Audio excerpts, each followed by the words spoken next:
You have probably seen numbers like this, 255.255.255.0, but what is it and why does every IP address seem to come with one?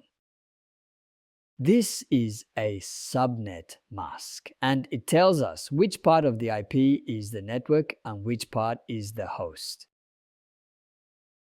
The ones in the subnet mask point to the network portion. The zeros, they mark the host portion, the part that changes for each device.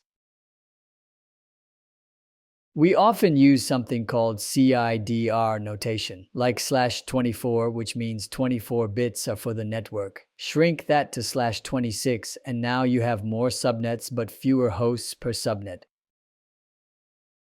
A /24 subnet has 256 IP addresses, but only 254 can be used. Why? The first is reserved as the network address, and the last one is the broadcast address. In a /30, you're left with just 2 usable IP addresses.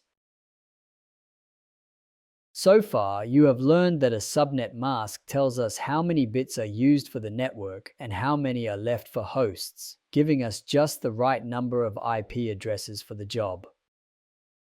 In the next episode, we'll break down an IP address using the subnet mask to find its network ID, broadcast address, and even the host range. Stick around, that's where subnetting really comes alive. If this helped you, give it a like, share it with a friend, and don't forget to check out the next episode. Thanks for watching.